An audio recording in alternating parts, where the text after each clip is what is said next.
Question third. तो third में भी पहले हम टारगेट करते हैं कि हमें sine inverse 2x upon 1 plus x square का इंटीग्रेशन अगर करना है तो कैसे करें, पहले हम टारगेट करते हैं। तो ये आपको पता है कि यहाँ पे 2x upon 1 plus x square है, बाहर साइन इनवर्स है। तो अगर हम इसमें x को tan थीटा सब्स्टिट्यूट कर दें, क्या कर दें tan थीटा, तो ये कुछ फॉर्मूला बन जाता है, अभी देखना खुद पता लग जाएगा। Sine inverse 2 tan theta upon 1 plus tan square theta.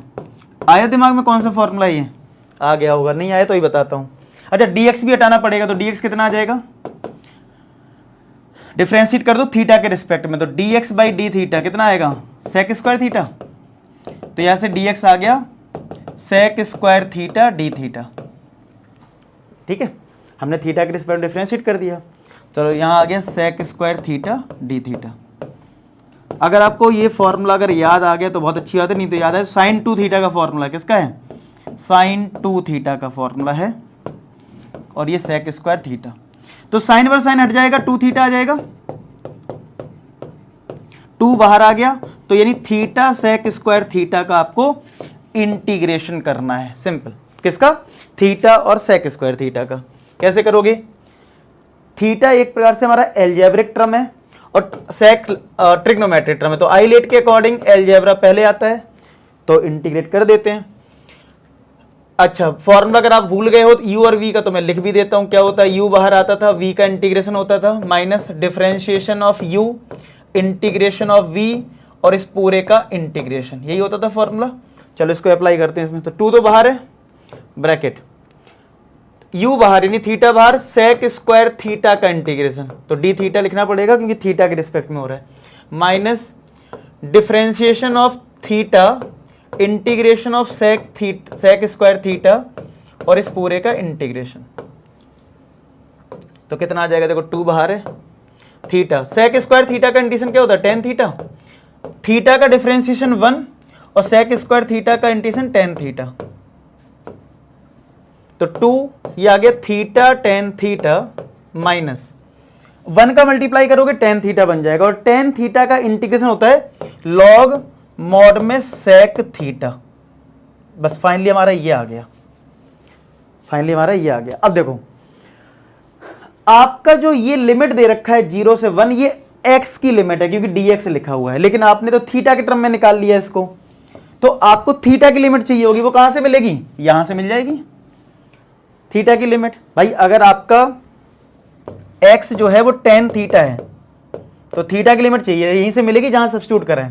तो देखो ये x की लिमिट 0 है, तो अगर मैं x को 0 रख दूं तो tan 0 के लिए 0 होती, थीटा कितना आएगा 0, तो लोअर लिमिट तो 0 आ गई। फिर 1 है, तो अगर मैंने x को 1 रखा tan थीटा, इसी वाले में x को 1 रख दिया, तो थीटा कितना आएगा 45 यानी π/4, तो यहाँ पे π/4 रख दो। बस अब इसको सॉल्व कर लेते हैं। तो 2 तो सबसे बाहर है, सबसे बाहर ही रहने दो इसको, कांस्टेंट टर्म वैसे भी है।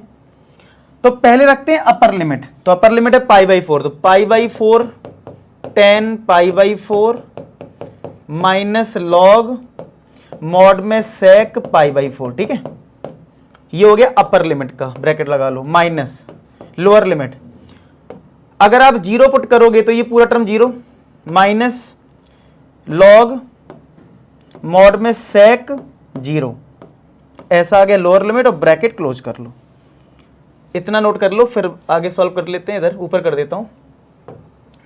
तो 2 तो बाहर है, ब्रैकेट में π/4 tan 45 1 होता है, माइनस का लॉग सेक π/4 के लिए होती है √2, कितनी होती है √2, तो √2 लिख दो, और यहां पे आपका माइनस, ये तो 0 है और सेक 0 होता है तुम्हारा 1, तो माइनस माइनस प्लस हो गया, और ये log 1 आ गया, क्योंकि सेक 0 क्या होता है 1 होता है, तो log 1 आ गया।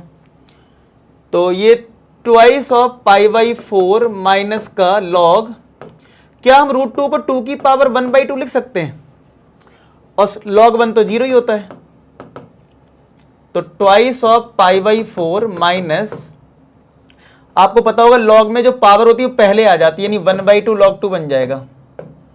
अब इस 2 का मल्टीप्लाई कर दो तो आंसर कितना आएगा π/2 माइनस ये 2 कटेगा log 2, तो पाई बाई 2 माइनस log 2 हमारा आंसर आ गया, और बुक में भी मैं देख पा रहा हूँ आंसर यही है, पाई बाई 2 माइनस का log 2। क्लियर हुआ, समझ में आया? तो कैलकुलेशन इस मतलब हमें सिंप्लीफाई करना भी सीखना है, ठीक है। आप यहाँ भी आंसर लिख सकते हो, लेकिन वही है, अगर प्रॉपर्टी लग रही है log की तो लगा दो, ठीक है। क्लियर है? तीन क्वेश्चन यहाँ पे।